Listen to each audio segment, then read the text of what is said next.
the Oregon wilderness. It's a place of breathtaking beauty, ancient forests, and secrets. Deep secrets. My friends, Liam, Sarah, and I, we craved adventure. We sought the solitude of the deep woods, miles from any trail, far from civilization's comforting hum. Our campsite was nestled in a small clearing, the Cieslaw National Forest swallowing us whole. We thought we were alone, truly alone. The crackling campfire had dwindled to glowing embers. The three of us were tucked into our tent, the silence of the deep night pressing in, a comforting blanket. Or so we believed. That illusion shattered with a sudden, jarring thud against the nylon. It wasn't a branch falling. Oh no, this was different. This had force. Liam, ever the pragmatist, muttered something about a pine cone, maybe a loose rock from the slope above. But then another impact struck, harder this time, shaking the very ground beneath our sleeping bags. A shiver, cold and primal, snaked its way down my spine. This wasn't random. This felt deliberate. Sarah gasped, her hand flying to her mouth, her eyes wide in the dim light filtering through the tent fabric. The air, just moments before filled with the peaceful sounds of the forest, now thrummed with an unseen, unwelcome tension. We lay there, frozen, listening. Every nerve ending screamed. The silence that followed was somehow more terrifying than the impacts themselves. It was a waiting silence, a predator's pause. Then, a third rock, larger than the others, slammed into the side of the tent with such violence that one of the poles buckled slightly. Panic, raw and suffocating, began to claw at my throat. This wasn't an animal scrabbling around. This was something throwing objects, with accuracy, with intent. The stories, the local legends we'd casually dismissed around the campfire, suddenly felt chillingly real. The comfort of our flimsy shelter evaporated. It felt like a paper bag against a battering ram. Liam fumbled for the heavy-duty flashlight, his hand shaking. "What in the world is out there?" he whispered, his voice strained, barely audible above the frantic thumping of my own heart. None of us dared to answer. The truth, whatever it was, felt monstrous, lurking just beyond that thin layer of nylon. The deep, ancient woods, our playground by day, had transformed into a hunting ground by night. And we, it seemed, were the prey. The night had just begun. Slowly, cautiously, Liam unzipped the tent flap. Just a crack. His breath hitched. I strained my ears, listening past the ringing in them. The forest, usually alive with the chirps of crickets and the rustle of small nocturnal creatures, was eerily silent. It was an unnatural stillness, the kind that precedes a storm, or perhaps something far worse. Sarah huddled behind me, her breathing shallow and rapid. Fear was a living thing in that tent, coiling around us, squeezing the courage from our lungs. The scent of damp earth and pine, usually so invigorating, now seemed to carry a metallic tang of dread. "See anything?" I managed to whisper, my voice hoarse.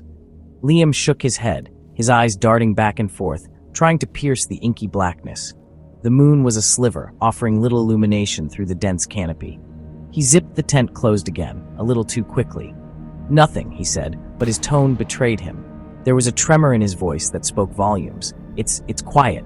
Too quiet. That quiet was a weight pressing down on us, amplifying every tiny sound from within the tent, our ragged breaths, the rustle of our clothes. Then a new sound, a heavy footfall. Not the light tread of a deer or the clumsy shuffle of a bear. This was weighty, deliberate. Thump, pause, thump. It was circling us, slowly, methodically. My blood ran cold. Every childhood fear, every monster under the bed, every whispered tale of things that lurk in the shadows, coalesced into a single, terrifying reality. This was no ordinary animal. Animals don't circle tents with such patient menace. Animals don't throw rocks with such precision. The realization settled upon us with a chilling finality. We were dealing with something else entirely. Sarah started to cry, silent tears streaming down her face. I put an arm around her, though my own body was trembling uncontrollably. Liam gripped the flashlight like a lifeline, its beam dancing nervously around the interior of the tent, casting long, distorted shadows that seemed to writhe and mock our fear. "We need to do something," he rasped. "We can't just stay in here." But what could we do? We were trapped, vulnerable, with an unknown entity just feet away, an entity that was clearly hostile and unsettlingly intelligent. The night stretched before us, a vast, dark ocean of terror.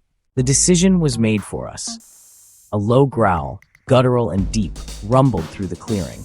It vibrated through the ground, through our very bones. It was a sound that defied classification, not bear, not cougar, something primal, and filled with an unnerving resonance that spoke of immense power. Then, a shadow fell over the side of the tent, a massive shadow. It blotted out what little moonlight filtered through the trees. It towered over us, impossibly tall, impossibly broad. My heart hammered against my ribs, threatening to break free. This was it. This was the moment of confrontation. Liam, with a surge of desperate courage, ripped open the tent flap, shining the powerful beam directly at the source of the shadow. And there it was. For a horrifying, eternal second, we saw it, staring. It was huge, easily 8, maybe 9 feet tall, covered in dark, matted hair. Its eyes, reflecting the flashlight beam, glowed a menacing, fiery red. It stood on 2 legs, its posture undeniably humanoid, yet its sheer bulk and the wildness in its gaze were utterly terrifying. This was no man in a suit. This was no bear rearing up. This was something else, something ancient, something from the deepest, darkest corners of our nightmares. The creature didn't flinch from the light. It simply stood there, regarding us with an unnerving stillness, an almost intelligent curiosity mixed with an undeniable threat. Its shoulders were massive, its arms long and powerful. I could make out the glint of what looked like another rock clutched in one of its huge, hand-like appendages. The air grew thick, heavy with its musky, overpowering scent, a rank odor of wet fur, decay, and something else, something wild and unidentifiable. Time seemed to stop. The forest held its breath. We were face to face with the impossible. Then, it let out another sound. Not a growl this time, but a high-pitched, ululating cry that pierced the night and echoed through the trees. It was a sound of dominance, of warning, perhaps even of rage. Sarah screamed, a raw, terrified sound. That seemed to break the spell. The creature took a step towards us, its movement surprisingly agile for its size. That was all the motivation we needed. Instinct took over. Survival. Run! Liam yelled, scrambling out of the tent, pulling Sarah with him. I was right behind them. The image of those burning red eyes seared into my brain. As we burst from the tent and plunged into the pitch-black forest, the creature's intelligence became terrifyingly apparent. It wasn't just a brute. It wasn't just randomly chasing us.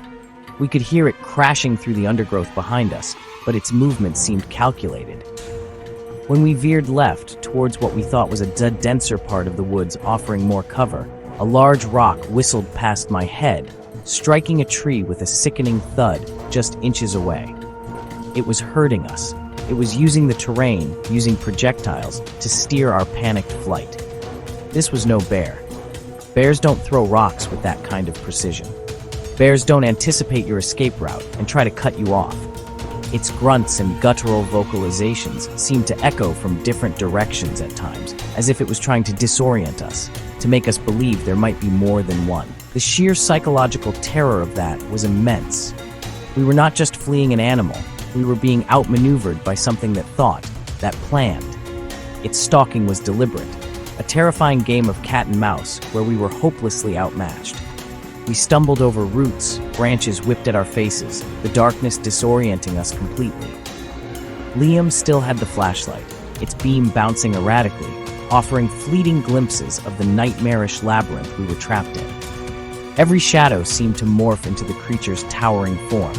Every snap of a twig sounded like its heavy footfall right behind us.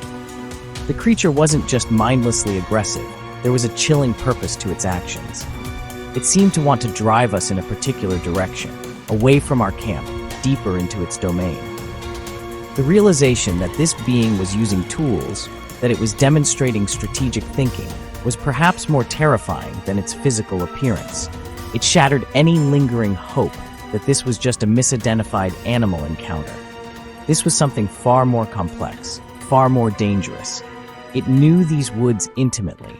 We were intruders in its territory, and it was making its displeasure known in the most horrifying way imaginable.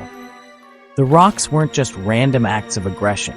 They were weapons, wielded with an unnerving understanding of their potential. The forest itself felt like an accomplice to its malice. The night became a blur of desperate running ragged gasps for air and the ever-present sound of our pursuer.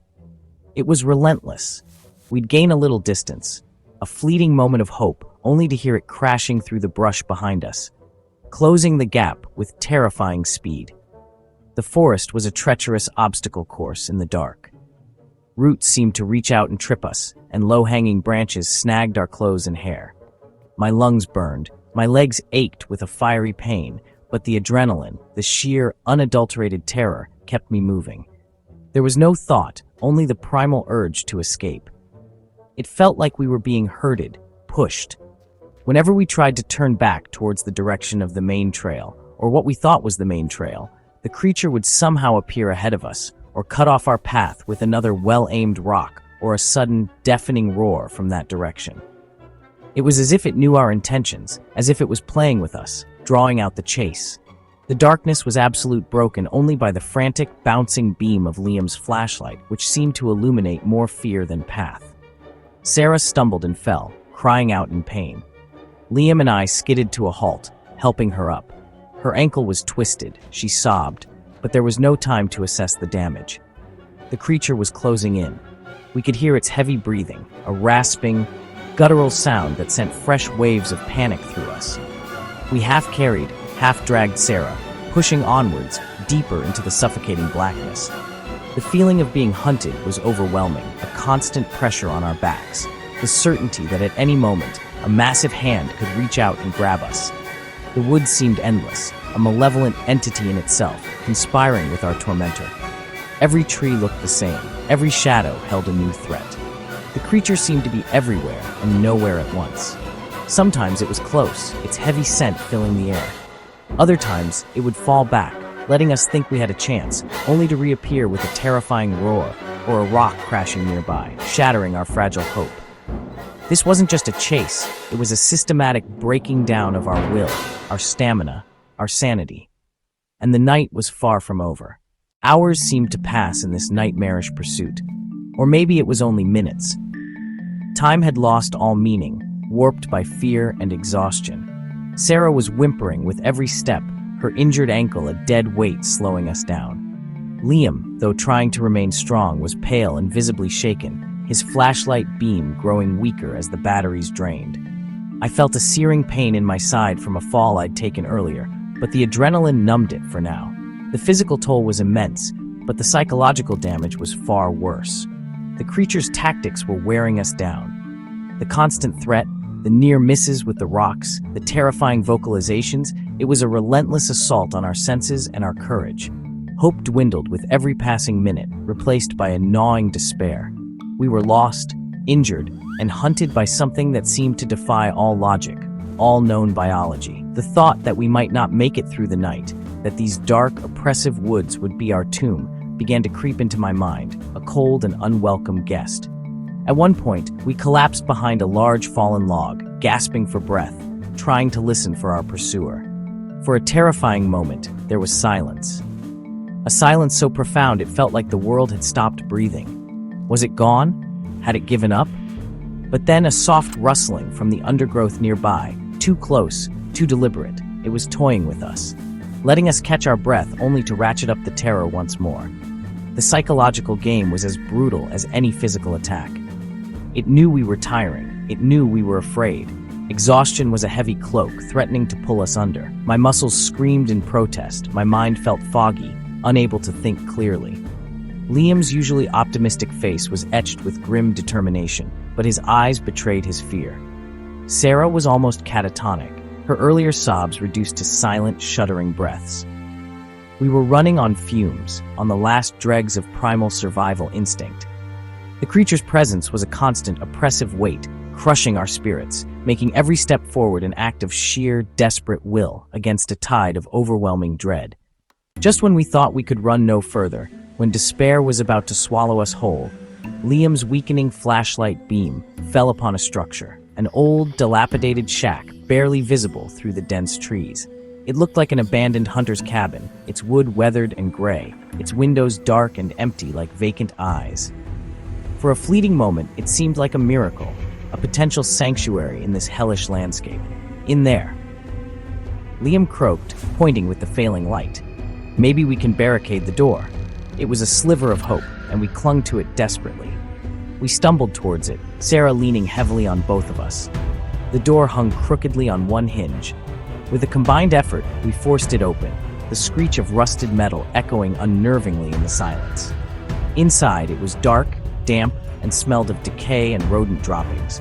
It wasn't much, but it had 4 walls and a semblance of a roof. We slammed the rickety door shut and fumbled in the darkness to find something, anything, to barricade it with. An old overturned table was dragged across, its weight offering scant reassurance. We huddled together in the oppressive darkness of the shack, listening. The silence outside returned, but it was charged, expectant. Was the creature still out there? Had it seen us enter? For a few precious minutes, we allowed ourselves a fragile moment of respite, our ragged breathing the only sound. But the reprieve was short-lived. A heavy thud slammed against the wall of the shack, shaking the entire structure. Then another, and another. It had found us, and it was angry. The thin wooden walls felt about as protective as cardboard. The creature began to circle the shack, its heavy footsteps thudding on the earth outside. It scratched at the walls, long, deep gouges appearing in the rotten wood. It pushed against the door, the old table groaning in protest. This wasn't just an animal trying to get in. This was a focused, determined assault. It knew we were inside. It knew we were trapped. The shack, our hoped-for sanctuary, had become a flimsy cage, and the monster was rattling the bars with terrifying force, testing its weaknesses. The fear was back, stronger than ever, mixed with a horrifying sense of being cornered. The assault on the shack intensified. The creature was now pounding on the walls with what sounded like its fists, or perhaps large rocks. The wood splintered and cracked under the relentless barrage. We could hear its guttural roars, frustrated and enraged, just outside. Panic threatened to overwhelm us completely. Sarah was screaming, a continuous, high-pitched wail of pure terror. Liam was frantically searching his backpack, his face a mask of desperation in the dim, dying light of the flashlight. There has to be something, anything, he yelled over the din. Then I remembered, the emergency flare. I always carried one in my pack for serious situations, though I never imagined a situation quite like Cluck. The flare, Liam. In my bag, I shouted, my voice hoarse. He fumbled through my backpack, his hands shaking, and finally pulled out the bright red cylinder. With trembling fingers, he tore off the cap and struck the ignition. A brilliant, searing red light erupted, flooding the small shack with an intense, almost painful glow. For a moment, the creature outside fell silent, surprised perhaps by the sudden, unexpected illumination. Liam, his face illuminated by the harsh red glare, moved to the largest crack in the wall. "Cover your eyes," he yelled. He thrust the burning flare through the opening. There was an immediate, unearthly shriek from outside, a sound of pain, surprise, and fury, all rolled into one. It was a sound that would haunt my nightmares for years to come.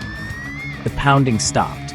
We could hear it crashing away through the undergrowth, its howls of anger and distress receding into the distance. The sudden silence was deafening, punctuated only by our ragged, gasping breaths and the sputtering hiss of the flare. The flare burned for what felt like an eternity, its crimson light pushing back the oppressive darkness, a beacon of defiance in our desperate situation. We didn't dare move, didn't dare speak, listening intently for any sign of the creature's return. But all we heard was the sound of it retreating further and further away. Had we actually done it? Had we scared it off? The aggressive, intelligent being that had hunted us, tormented us, seemed to have a weakness after all: fire and intense, unexpected light. The flare eventually sputtered and died, plunging us back into near darkness, but the immediate threat, for now, seemed to have passed. We remained huddled in that wretched shack for what felt like an eternity, jumping at every creak of the old wood, every rustle of leaves outside. Sleep was impossible. The terror was too deeply ingrained. But as the first, faint hint of gray began to filter through the cracks in the walls, a fragile sense of hope returned. Dawn. We had made it through the night, slowly, cautiously. As the forest outside became visible in the dim morning light, we unbarricaded the door and stepped outside, blinking in the nascent daylight. The world looked bruised and battered, much like we felt. The area around the shack was a mess. Deep footprints, massive and distinctly non-animal, were pressed into the soft earth. Large rocks lay scattered where they had been thrown. Scorch marks and deep gouges scarred the cabin walls. The evidence of our nightmare was undeniable. With Sarah leaning heavily on us, we began the slow, painful trek back towards civilization, following the rising sun, hoping it would lead us out of this accursed forest. Every snap of a twig, every shadow, sent fresh jolts of fear through us, but the creature did not return. It took hours, but eventually we stumbled onto a logging road and then miraculously flagged down a bewildered-looking park ranger. Our story tumbled out, incoherent, disjointed, fueled by exhaustion and residual terror. He listened patiently, his expression shifting from concern to polite skepticism. He examined Sarah's ankle, called for assistance. But when we described the creature, the rocks, the intelligence, his eyes glazed over. "Probably a bear," he said, disoriented, maybe sick. "You folks were scared. It's understandable." We tried to argue, to show him the footprints we knew were back there, but his mind was made up. No one believed us. Not really. We were safe, physically at least. But the mental scars, the chilling certainty of what we had seen, what we had survived, would remain. The authorities dismissed it. Our friends, our families, they listened, but you could see the doubt in their eyes. Bigfoot. It sounds like a joke, a legend, until you've heard its roar, until you've seen its eyes burning in the darkness, until you felt the thud of its rocks against your shelter. It's real. It's out there. And it's not just some gentle giant. It's territorial, it's intelligent, and it can be incredibly dangerous. So if you venture into those deep, remote Oregon woods, be careful. Be very careful. You might not be alone, and what you find might not want to be found.